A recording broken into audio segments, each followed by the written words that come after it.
বন্ধুরা, আমি দেবাঞ্জন কলকাতা থেকে। আজ সকালে প্রায় 11টার দিকে নিশি মণ্ডলের বাড়ি থেকে, এটা বিধাননগর 6 নাবি, নিশি মণ্ডলের বাড়ি থেকে যে ছোট কোবরাটা রেস্কিউ করেছিলাম সেটাকে এখন ছেড়ে দিতে এসেছি আজই বিকালে। এখন বাজে 4:45। আপনারা দেখুন ওর তেজটা, শুধু দেখুন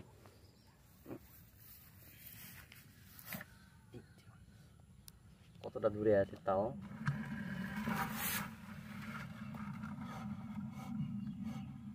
এটা হচ্ছে একটা পদ্মকেউটের বাচ্চা, দেখুন শুধু দিকটা দেখুন।